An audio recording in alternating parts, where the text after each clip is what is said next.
Olha, vamos conversar agora com o ex-governador, ex-ministro Ciro Gomes, que está lançando um livro onde ele propõe um debate sobre o Brasil que somos e o Brasil que desejamos ser. Ele está na linha para conversar com a gente já, Pablo Reis? O ex-governador, o ex-ministro Ciro Gomes vai conversar conosco sim, Casemiro. Além de lançar o livro, ele está tendo uma atividade muito intensa nesses momentos de pandemia, dando muita entrevista, participando de debates.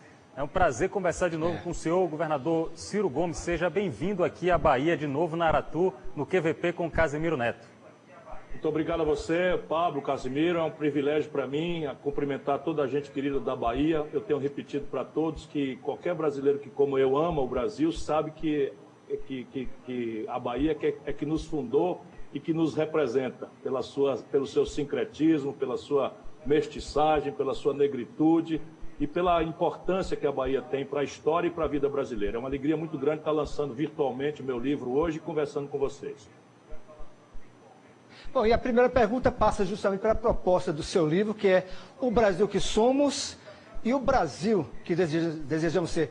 Que Brasil é hoje, governador? Que Brasil o senhor vê hoje? Da pandemia, como é que o senhor vê esse Brasil de hoje? Antes da pandemia, o Brasil já era uma nação que estava vivendo uma tragédia econômica e social. E é muito importante que a gente tenha a capacidade de olhar isso um pouco de longe das paixões, ódios que estão descambando quase para a violência no Brasil. O Brasil, entre 1950 e 1980, que é ontem, sob o ponto de vista do tempo da história, foi a nação que mais cresceu a economia no mundo. E esse crescimento espalhou-se para o bem do povo brasileiro. Nós tivemos a Bossa Nova, tivemos o Cinema Novo, tivemos bicampeonato mundial de futebol, 58, 62, tivemos de boxe, campeonato mundial de tênis, tudo dava certo no Brasil. E, de repente, quando o Brasil quebra o velho modelo, ali, o nacional desenvolvimentismo, nos anos 80, só crise. E é impressionante como os regimes mudaram, as forças políticas se alternaram e quase todas acabaram se desmoralizando completamente de algum período relativamente curto de permanência no poder. Isso nos permite tirar uma lição. A lição é de que o problema brasileiro é estrutural, é falta de projeto, é colapso do modelo econômico.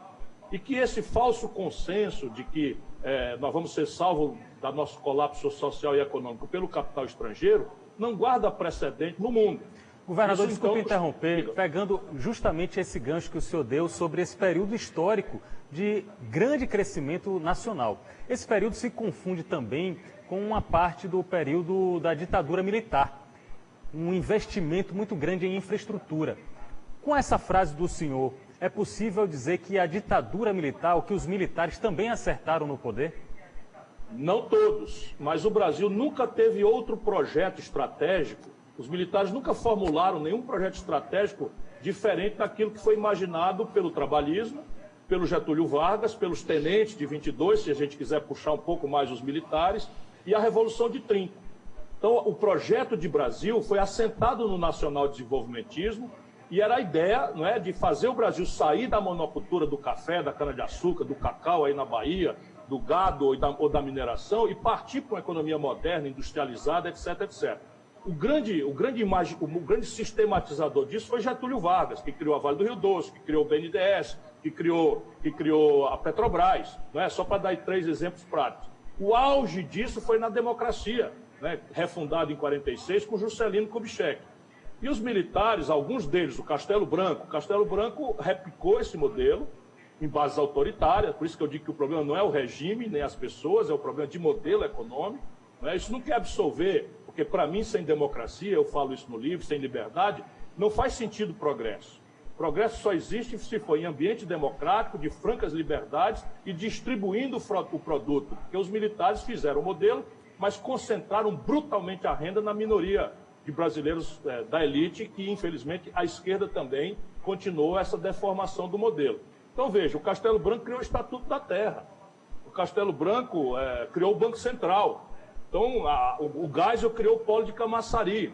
Então você veja concretamente que o que tem de bom o Brasil deve, porque pouco importa o regime, para mim importa pela questão da qualidade, mas sob o ponto de vista de estratégia de desenvolvimento, ali quando o modelo colapsou, o desastre desastrou os militares. O Figueiredo levou o país ao fundo do poço, da inflação, enfim, de tudo mais. Portanto, não é um problema de regime em si, embora o regime só preste para mim o da democracia. O problema é de modelo econômico.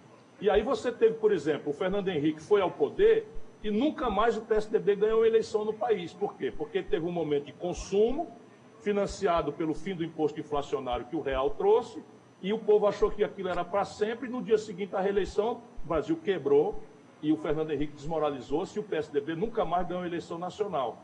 O que aconteceu com o Lula? A mesma coisa.